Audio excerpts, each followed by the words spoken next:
Et pour la dernière histoire, cette fois-ci, notre protagoniste principal sera une jeune bergère. Cette jeune bergère, comme vous et moi, elle habite un petit village, et puis, comme vous et moi, il lui arrive des choses. Enfin, plein de choses, mais parfois des mauvaises choses, parfois des bonnes choses. Mais il y a un truc qui est sûr, c'est qu'elle, elle est convaincue qu'elle est malchanceuse. Elle a pas de chance. Alors on sait pas très bien si c'est parce que d'abord elle a pas eu de chance et qu'après elle s'est dit qu'elle est malchanceuse, ou c'est parce qu'elle s'est dit qu'elle est malchanceuse que du coup elle n'avait pas eu de chance. Elle y croit, et après, à vrai dire, même les gens du village y croient. Faut dire que la dernière fois, elle n'a pas eu de chance. Elle était en train de surveiller ses moutons dans le champ. Enfin, surveiller, elle faisait la sieste, mais...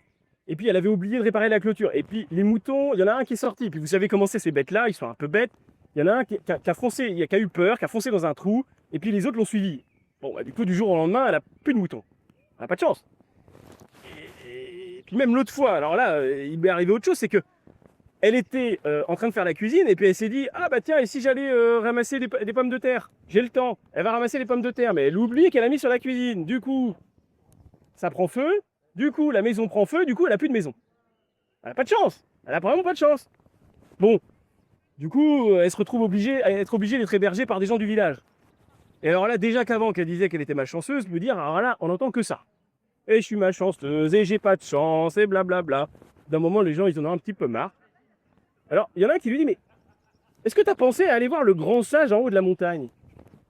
Non, parce qu'il paraît qu'il y a un grand sage et qu'il a réponse à tout. Alors, je me dis, bah, peut-être que tu peux lui demander pour ton histoire de malchance. Peut-être que lui, il saura te dire où est-ce que tu vas trouver ta chance. Il se dit, perdu pour être perdu, de toute façon, j'ai plus de moutons, j'ai plus de maison, autant y aller.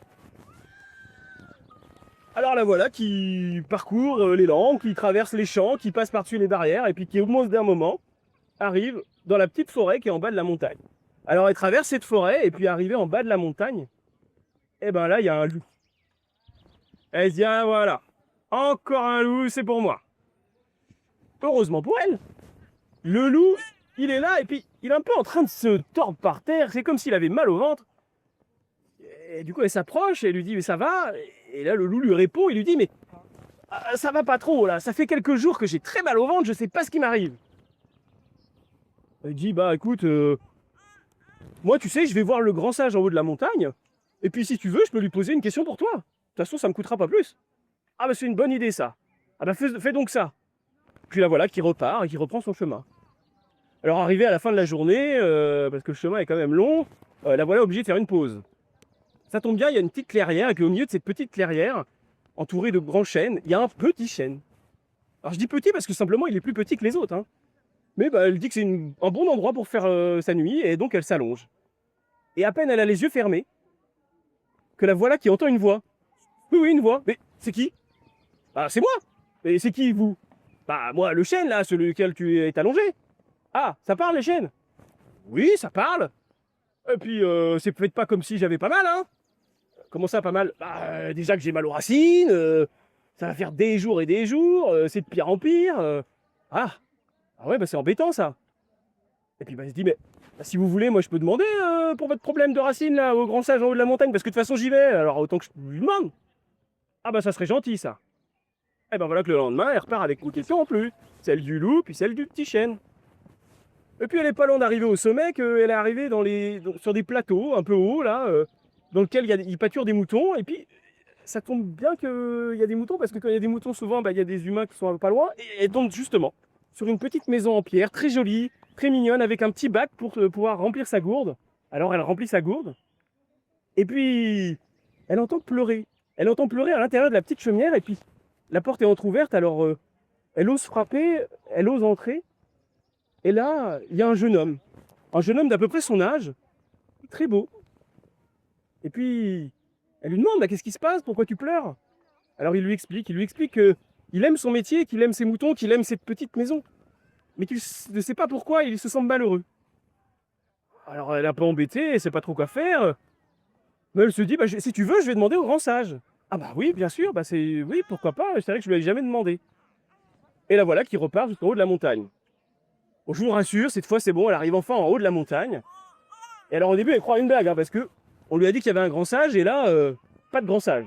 Enfin, si, il y a une statue de grand sage, assis en tailleur. Bon, elle pose la main dessus, la statue est chaude, et là elle commence à entendre une voix dans sa tête. Alors elle retire la main, puis se dit que c'est peut-être normal. Alors elle remet la main, et effectivement elle entend la voix du grand sage. Alors là, le grand sage lui dit, mais je sais pourquoi tu es là. J'ai les réponses à tes questions. Ah, vous avez les réponses à mes questions, mais c'est très bien ça. Alors, mais du coup, elle demande pour le berger, elle demande pour le petit chêne, elle demande pour le loup. Ah bah elle est très contente, elle se dit, bah c'est bon, super, je peux y aller. Mais attends, et toi alors? Tu n'aurais pas une question non plus? Ah mais si, bien sûr, oui, bah alors moi en fait je voulais vous dire, en fait je suis malchanceuse, je voulais vous demander où est-ce qu'elle est ma chance, parce que j'arrive pas à la trouver quoi. Ta chance. Eh bien ta chance, elle est sur ton chemin. Sur mon chemin, mais comment ça? Oui, oui, tu trouveras la chance sur ton chemin. Ah bah c'est super ça. Ah oui, bien sûr que c'est super. Et puis là voilà qui s'en va. Ah bah, elle retourne gaiement, avec une prédiction pareille, il y a de quoi avoir le sourire. Hein.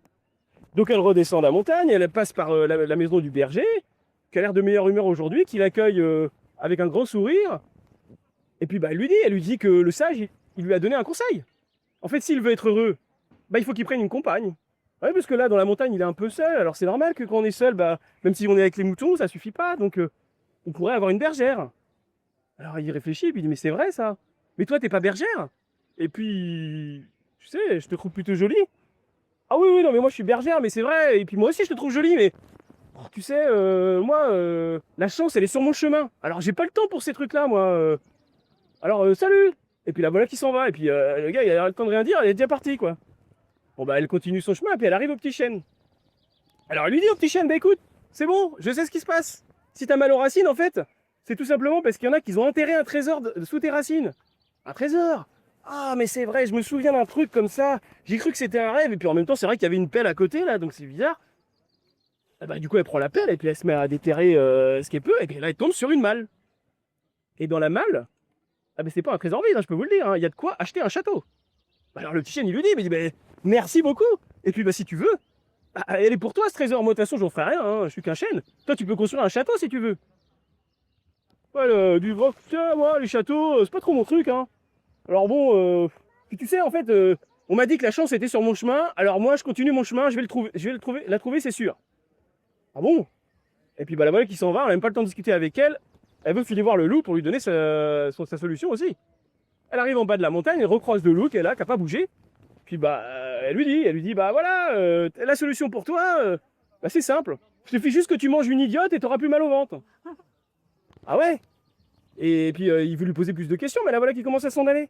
Alors il dit ah non mais j'ai pas le temps, déjà que j'ai dû régler le problème du berger, du petit chêne, et puis toi, non non, il faut que je rentre chez moi là. Faut que je continue mon chemin, je vais trouver ma chance. Il dit mais attends, avec ce que tu me dis là, t'es en train de me dire que il y a un beau jeune homme qui t'a proposé de l'épouser, que tu trouvais jolie, qui faisait le même métier que toi et t'as dit non. Ah ouais ouais c'est vrai ça. Et t'es en train de me dire que t'as trouvé un trésor et que t'as pas voulu le prendre parce que tu voulais pas faire de château avec. Bah oui, c'est vrai, c'est vrai. Mais t'appellerais ça comment, toi, ce genre de personne? Ouais, sûrement une idiote, c'est vrai, mais... enfin, une idiote, enfin, je veux dire, enfin... à ce jour-là, le loup, il a trouvé une solution, disons, pour plus avoir mal au ventre. Alors l'histoire s'arrête peut-être là, mais enfin, je peux aussi vous dire quand même que... bah, notre berger, ça tombe bien, en fait, en descendant ses moutons, bah, il est tombé sur le coffre. Et puis, bah, grâce à ça, il a pu construire une énorme bergerie. Et puis, en fait, il y a des prétendantes qui sont venues. Et puis, il a trouvé l'amour. Et après tout, cette histoire est finie bien, non? Et lui, il se dit que quand même, qu'est-ce qu'il en a de la chance?